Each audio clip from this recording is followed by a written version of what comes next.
So first of all, just as an introduction, my name is Mark Chapman. I run a firm called Cathedral Independent Financial Planning. We're based at a place called Cranfield, which is between Bedford and Milton Keynes. I've been in this industry for 35 years, running Cathedral for, well, I set Cathedral up 21 years ago now.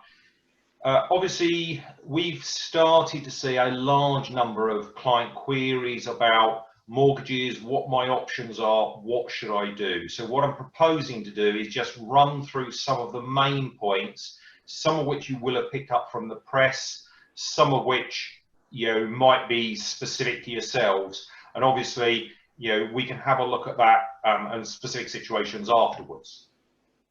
Obviously, the first thing that comes to mind is the government announcement that they're basically allowing people to defer mortgage payments for up to a 3-month period, designed to help people's cash flow during this difficult time. Now, a couple of things on that. First of all, you need to look at the mortgage deal that you might be on at this moment in time. So let's just give you an example. Say you're halfway through a fixed rate with the Nationwide, you're already in a deal, therefore your option is to go to the Nationwide and request that they basically defer payments for this 3-month period. Now, don't go and cancel the direct debit, because that could be seen to be a missed payment. It needs to be via the lender. I acknowledge the difficulty in that scenario is you are awaiting for the lender to come back to you in order to action your request. Now, to give you an idea, most direct debits take 10 working days in order to go through the system. Certainly a minimum of 7 working days. So if the bank has already requested that direct debit, it could be difficult to stop the next payment going out. They may, at their suggestion, then suggest you cancel the direct debit, but please don't do it without the lender being advised, because it could cause you some difficulties further down the line. But all lenders should be agreeable to any specific requests. The ones where you might find some problems are if you've missed a mortgage payment in the last 12 months. Some are not allowing for additional payments to be deferred in those circumstances. I must admit, personally, I find that quite difficult, because if someone's got an issue, then they should be being seen to be as flexible as possible. So that would cover the situation if you're already in an existing deal, be that a fixed rate or a variable rate deal, where you can't move the mortgage without a penalty. If you are on a variable rate deal where you have the freedom to move your mortgage, then you should think about that prior to doing the surrendering the mortgage payments. We've certainly got a case going through at this moment in time where we're doing a remortgage to a far better rate, and the client's intention is, as soon as that goes on, is to suspend the payments for a 3-month period. We've already spoken to the lender, which in this case is the Halifax, and they are perfectly fine with that. The reason that you would want to look at the rate first is that when you are deferring the interest payment, you are only deferring the interest payment, so you're still incurring that interest rate cost. So therefore, if we can bring that interest rate cost down for you in the intervening period, you will save yourselves a fair bit of money in the future. Now, standard variable rates at this moment in time vary considerably. So we can look at standard variable rates. Some lenders are as low as 3.49%. Others, notably the leads at the moment in time, are well in excess of 5% at this moment in time. To give you some ideas, the best 5-year fixed rate deal we've got at the moment in time, with no legal fees and no setup fees, is just over 1.5%. So there is potentially some considerable savings there, whether you are intending to suspend payments or not. So that's where you need to go from there. If you don't want to go for a remortgage, and there are currently difficulties, if you read the BBC website today, there's some headlines around the mortgage market becoming more difficult, and certainly for new business, most lenders are directing their resource to existing client mortgages as opposed to acquiring new business. Now, so if you are in that situation, then it might be a case of we can look at the rate that you've got with your existing lender and transfer it and do an internal remortgage effectively with the same lender. Most lenders still have got existing current deals on offer.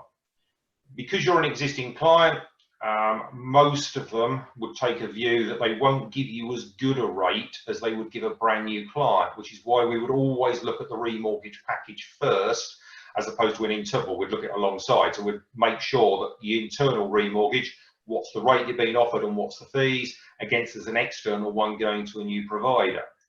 Generally speaking, lenders have targets for new business, and the easiest way for them to get business is to nick it from someone else, because they can see from your credit file that you've maintained payments and therefore a good investment risk and all the rest of it from that point of view.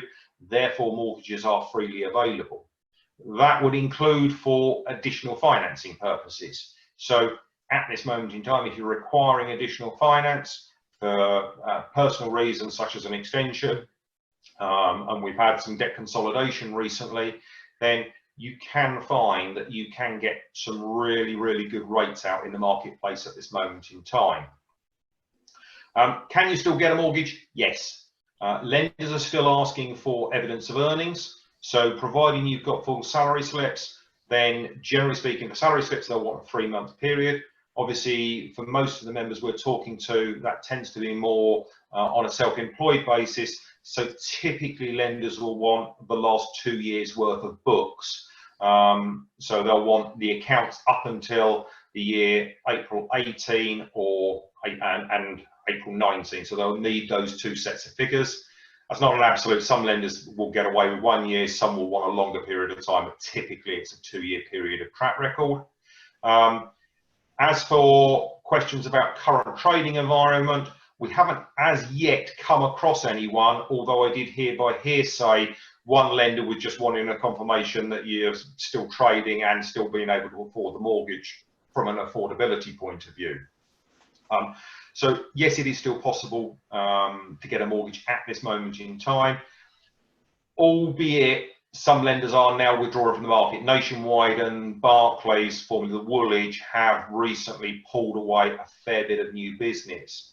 And the other issue that we've currently got, certainly for mortgages in excess of 60% of the loan to value, most valuers are declining to go out to value a property. So therefore lenders can't get, so if they want an independent valuation, they're struggling to get it at this moment in time.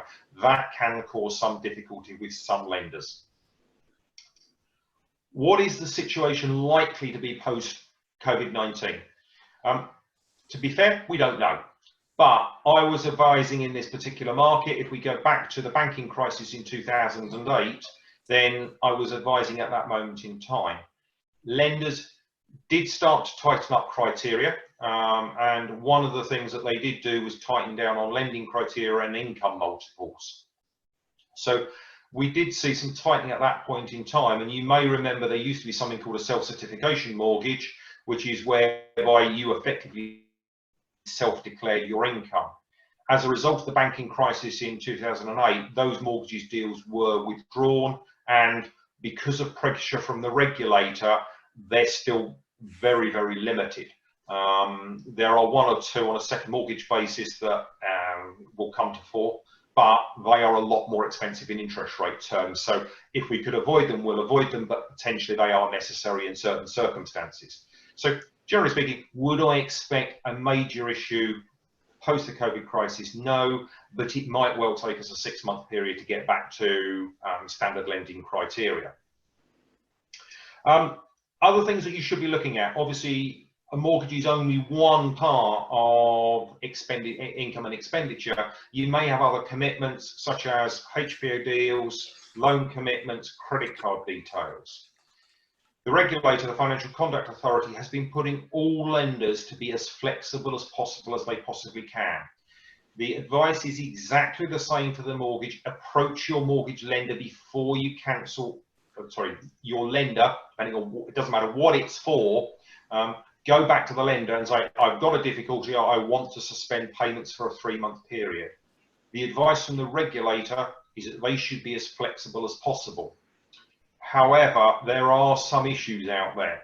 And I can give you a personal example. I lease a vehicle through VW Finance. Now, whilst the vehicle is with VW Finance, effectively, as soon as I've got that loan out with VW, what they call sell on the loan to a third party, which is typically an overseas bank.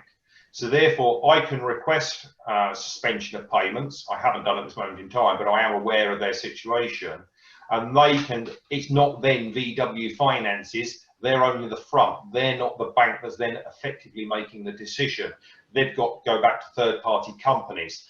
And I know, particularly from VW's point of view, they're struggling to get third-party financiers to agree to those deals, but still front it through the main finance company you've got.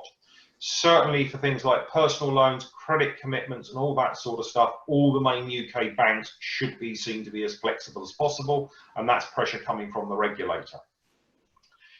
Again, on credit card situations, there are still a lot of interest-free credit card deals around in the marketplace. So if you're not in a position to pay off credit cards, and realistically the finance is there, going to be there for several months, before you suspend the payments, again, potentially look at an interest-free deal, and you may well then find that you've only got a nominal payment to pay, and you'll cut your interest costs back considerably. Particularly in the credit card market, where it's very typical to see interest rates between 18 to 30%. You know, yes, if you defer that payment for a 3-month period, you're not under pressure to pay it, but the interest rate is going to be rolling up at a far higher rate. So if you could transfer to a new deal, then suspend payments, you're going to be saving yourself a lot of money in the short term. Just be careful, there are no requirements for absolutely minimum payments to be made if you decide to do that, but it's certainly worth exploring because of the interest rate saving that you've got. I've got a client at the moment in time who's just moved over. She had 15,000 on credit cards, was in a position to reduce it to 10,000, has switched the credit card to an interest-free deal. That did take about 3 weeks to go through. But she's now done that. Now she can now afford the minimum payments. Now they've come down significantly, and the deal is over an 18-month period, so she's going to save herself a lot of money over that period of time. One caveat on all of this is, as I say, if you cancel direct debits without speaking to the lender, it could come up with a missed payment. The downside on that, and yes, we don't know how lenders are going to perceive these in the future, because obviously COVID-19 could well be a permitted excuse for a lot of people in these scenarios, but certain lenders are very, very inflexible with what they call missed payments, which is why we'd always urge people to go and talk to your lender first, so you know exactly where you stand. The final point I was going to do is budgeting, and this is slightly away from just the mortgage side, but is a general principle.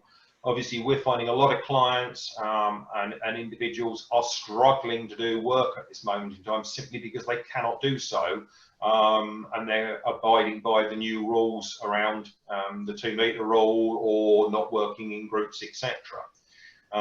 And so a number of people are struggling to get finances in. So we would urge people, have a look at what you're going out on a month-to-month basis. So yes, if you need to suspend your mortgage payments, great. If you don't need to suspend your mortgage payments at the moment, but you think you might need to do it, you know, 1 or 2 months down the line, you might still want to postpone it now, save the money that you would otherwise have paid out and hold that back in reserve, so you then got a little bit of a leeway for when things do even out further down the line. But make sure you save that money. But when you're going through income and expenditure, look at what you can get rid of. So it might be an idea, I'm a financial advisor, so I should never say, don't cancel your life insurance, but if you're putting money into a pension on a regular basis, it might well be a case of suspending your pension payments for, you know, 1, 2, 3, 6, 12 months, and things like that. Suspend your savings payments and bits and pieces, but maintain, you know, the things like the life insurance, the sickness covers and everything else, and make budgeting more easier from that. Look through what you've got going out on your bank account on a month-to-month basis. You know, it might be a case of, you know, I've got Sky Sports because I'm a big sports fan, such as myself, actually there's no sport on there. So you can look to the people like that, and both Sky and BT are currently allowing you to suspend contracts for a period of time because you're not being able to watch what they're offering, but they're retaining you as a client, so they'll pick back up obviously when we come back to a little bit more normality. So that covers off the majority of the areas that I was going to pick up. I know there's a couple of questions come through that I can't quite see, so I'm not sure how they come through, Paul, but I'm happy to take questions and all the rest of it, and I'm here for the rest of the afternoon if needed. Okay, right, I've unmuted people now. So Kalpesh had a question. Kalpesh, do you want to ask your question of Mark? Yeah, I was just going to, can you hear me all right, Mark? Yeah, I can hear you fine, Gareth. Cool. I was just going to say, so if you go for a payment holiday on the mortgage, Yeah.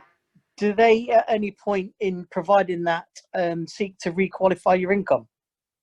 No, if you're just going for a payment holiday, there should be no requirement at all to look at your income in any way, shape or form.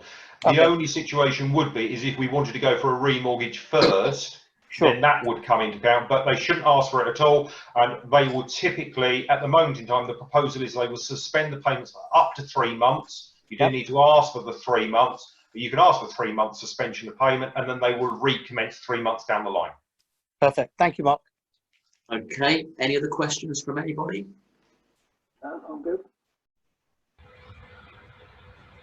No, still silent. You obviously covered it all, Mark. I can't believe there's not some, but I'm available. You've got my contact details on. I'm happy to take emails or pick up any specific queries people have got. I know that James has joined us. I'm not sure. James, what's your experience at the moment in time? Well, I deal on the business side of things, and my main issue has been the government's Corona Business Loan Interruption Scheme, which is, to be perfectly honest, not really fit for purpose. Yeah. So it's proving to be a bit of a barrier for me, because people are waiting for as I've said in previous sort of conferences like this, people are waiting for the white knight to come riding over the hill to save their business, and it's not going to happen. So all my advice is to clients, which is non-regulated advice, is very similar to yours, Mark, in that you've got to do something. If you know you're going to have a problem in your business, or even if in employment, you're going to have a problem down the line, you need to do something now to reduce your costings so you've got cash in the bank. Because at the moment, and it's not something investment people often say, but cash is king. Yeah. Cash is king. You need the liquidity at the moment in your business and in your personal life to pay the bill. Having assets is fantastic, but if you can't realise the assets and you can't sweat the assets to pay the gas bill, it's absolutely pointless.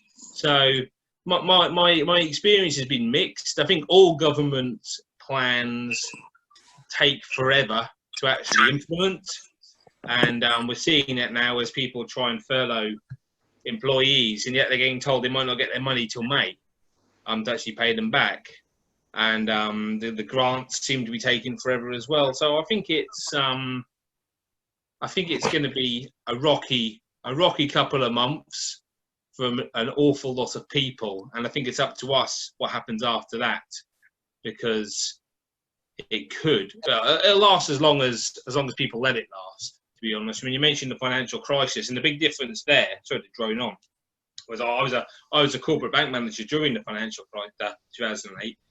Business didn't do that. It went slowly. This has done that. Yeah. And it's, I hate to use the word, it is unprecedented. With the best will in the world, guys like me have never had that before, where I had 200 lenders on my panel last week, business lenders. Now I've got about 20. Because they've all temporarily closed their books for new business. It's difficult times, and I just think people need to be very, very cautious with regard to the money they're spending, because it could be a while before the government saves them. Yeah, I would echo that. We're certainly seeing a bit more. I had a discussion with Lloyds, and they seem to be quite flexible in the fact that if people ask for stuff, but it's like everything else, keep that line of communication up. Can't emphasize that enough. Whoever you're borrowing money from, let them know you've got a problem, what the issue is, and what the proposals are. And providing you seem to be reasonable, I think the regulator will start to get involved further down the line if lenders are not showing certain flexibility. Certainly in the 3 months, I'd expect them to be pretty flexible over that, carte blanche. Moving forward, I echo what James said. The number of mortgage lenders we haven't quite seen the steep curve of no lenders out there in the marketplace. They are still out there and they're still lending. The big issue is getting valuers out at this moment in time. I've certainly got 2 mortgage cases on hold, one a standard equity release and one a standard remortgage, both on hold because they're over 60% loan to values and they can't get valuers out, or the values won't go out, and they're potentially on hold for at least another 2 months. John's got a question, Mark. John, you're unmuted. Yeah, hi. I've got a couple of questions really. So a bit of background for me, because I straddle both your sort of market and the other gentleman that's just spoken. Forgive me. Was it Mark? I didn't catch his name. James. He's not a gentleman, but it's James. No, far from it. And then perhaps we should speak post this. But my consultancy, quite successful, but I primarily look after SMEs right up to large corporates. But within that, reasonably unique service. I also look after the CEOs, the owners, the MDs in a personal capacity. My background was 25 years all over the world with HSBC, so I can mirror what James said, because I was actually regional director for London when the shit hit the fan the last time. Now I've got a couple of questions. So one of my very high net worth clients, bizarrely, they don't really need to do it. We thought, what the fuck, we'll do it anyway. We've approached Halifax and we have suspended about a £4,000 a month mortgage. No problem at all. Will that leave a footprint on their credit file? The advice from the regulator is no, it should not leave a footprint, providing payments are maintained in a normal, basically resumed in the normal way after the 3-month period. Potentially longer, obviously, if this goes on longer, that could be extended, but that is the advice from the regulator as it sits there today. Okay, excellent. That's good. Yeah, that was my understanding as well. But I want to see that sort of in writing, as it were. I mean, they're impeccable, but if we do need to buy another big property somewhere, it could be a problem. Have they put that in writing for you, John? Have they? I've not. No, not at all. That's why my question is. I mean, we've only just had it sanctioned. Went through the. They're based overseas, by the way, so I did it all online on the portal, and we're just pending acceptance. But they're multi-millionaires. It won't be a problem. It's just embarrassing in a way that we've had to ask for it, but I don't want their credit file corrupted for any reason. I have to say, from a personal point of view, and if you worked in the bank, you'll probably have seen this. I'm not sure what bank systems were like at HSBC, but this is a personal point of view, okay? I really struggle to see how banks won't mark. Absolutely, yeah. I just can't see it. Knowing how the banks operate, I just can't see how they won't.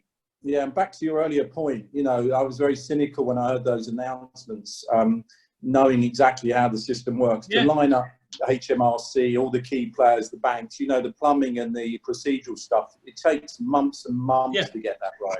Even when they've got a new proposition to launch, it would take them a long time that they knew about.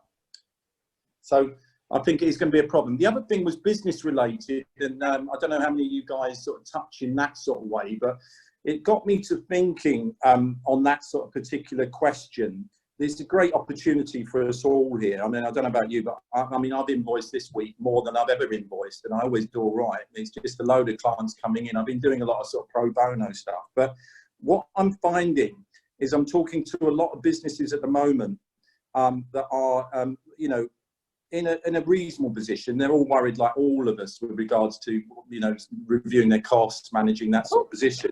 But they're concerned potentially about looking at opportunities to acquire or fund the business in some way during this time as well. And I don't know if, James, you've come across it, but obviously the business credit profile is very, very important when it comes to, securing funding of some sort. And I'm working with a company at the moment that's excellent in regard of looking very quickly at a business's credit position at the moment is basically it's rating with Credit Safe, Experian, whoever it may be, all the agencies, and highlighting where they can repair that very quickly. And you'll know, James, I mean, the difference between 64 out of 174 can be, £250,000. It's a big difference. So it's just a sort of thing I'm flowing out there. I mean, if anybody wanted to talk to me about, because I've just done 2 deals this week for a couple of companies as part of my business planning and strategy with them, is firstly to get their credit score in order as best as it can get. It's almost like getting fit for, training, before we then approach the funders for whatever it may be, working capital, business expansion, whatever. Yeah. And I'd not come across that. It's only just this, this period we're going from. This company is in a boom situation. They're doing it. They're a couple of guys, it looks like, they've come out of the rating agency world, and they're doing very well. Yeah, I think the point that you make about getting your credit rating, it doesn't matter whether it's a personal one or a business one. The better you can get the credit rating, the better the deal you will get. And that applies across the board. And certainly there are going to be opportunities coming out the back end of that, both on, if someone's looking to move, buy a business, buy a property, buy investments, you're going to be able to buy those considerably cheaper than you were on the 1st of January, considerably cheaper. I'm aware of one for sale on a property. The property was up at 325. They dropped it to 300. It was an estate sale. There's an offer on the table at 240, but they're seriously considering. Because it's cash on the table. I'm looking, and they've got to move that property on. So, okay, that's a pretty extreme example, but certainly I wouldn't be surprised if property comes back on the market 10 to 15% lower, at the back end of this year than it was at the start of the year. And that will apply for all business assets. Question. Yeah, absolutely. I guarantee that'll be the case. No, to sort of to touch on that point, yes. I mean, I've got a couple of companies in my panel who specialise in exactly what you're talking about, John, and that they'll take a business who are looking to plan to sell in 18, 24 months, whatever it may be, and they'll plan to help the margins, knowing that business analysts or accountants, whoever valuing the business on behalf of the client, are going to look at KPIs, and obviously that impacts on the value of the business. And you mentioned Credit Safe ratings. I use Credit Safe personally, and I find it very helpful. But as of anything, whenever there's downs, there's ups and there's opportunities. I think a lot of people might come out of this. Actually, yes, their business has survived, but they've thought, you know what, sod this for a game of chess. I want out now. And so there will unquestionably opportunities. I mean, look at, for instance, something like the estate agency market. I mean, the stress they've had the last month or so, and probably will have for the next 6 months. I dare say there'll be another consolidation in that marketplace. So there'll be opportunities out there, and there's always finance out there for the right opportunities. Yeah, no, I agree. Guys, Calpesh has got his hand up for another question. Calpesh, the floor is yours.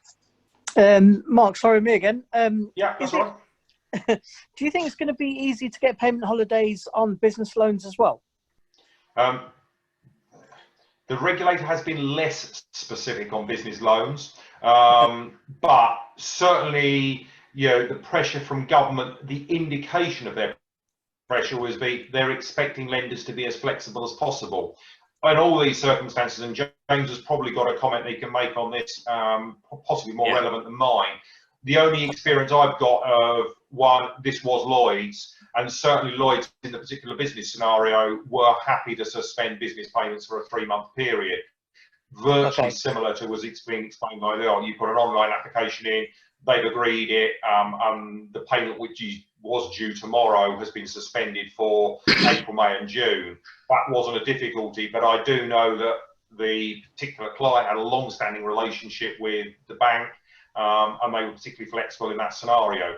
Obviously, for some of the business stuff, it's smaller banks, potentially overseas banks, when it is likely to be more difficult. But at the end of the day, the banks can have a problem. Do they try and foreclose on a loan with the prospect of getting their money back further down the line if they could suspend for, say, 3 to a 6 month period, as opposed to try and, say, to foreclose on security where the security, they may not get their money back. So, it's a very difficult one. But anyway, the main advice will be open up a level of communication with the lender Sure. as quickly as you possibly can. If I can have 10 seconds on this, because obviously this is what I do on a day-to-day basis. Yep. It is 100% dependent on the lenders, and it really does depend on the reasons for it. So if you're talking about having a loan with, you mentioned Lloyds. So if you've got a commercial mortgage of Lloyds or Barclays, are you going to be able to go onto an interest-only holiday for a period of time? They probably won't suspend your payments no matter what. But an interest-only holiday, yeah, they'll probably look at that. A lot of the other lenders and a lot of the peer-to-peer lenders who have grown up over the last sort of 2-3 years, because of the way they're funded, are having a lot more difficulty with this because they're funded with investors' money. Yeah. And so they're having to go and explain to the investor the situation. And again, a lot of these are overseas banks.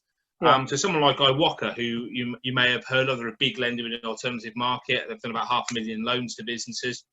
Sure. They are pretty much taking a zero tolerance view on it and saying to people, if you breach your loan, if you don't pay your loan, you've breached the conditions of the loan, therefore you're in default. And another one is asset advantage. They're exactly the same thing. They're showing no leniency. Now, I think that will probably change, but at the moment, as with a mortgage, try and keep it up to date, because with the business, it will impact on your business. There's absolutely no question about that at all. So, sure. For slightly more personal situations, feel free to give me a shout and I'll tell you what the lender's policy are, because I've got about 75 of them sat in my inbox, each individual's lender policy about this and how to go about doing it. So it's not a problem. So would HSBC be more similar to behave like Lloyds, for example? Okay. You would certainly hope so, yeah.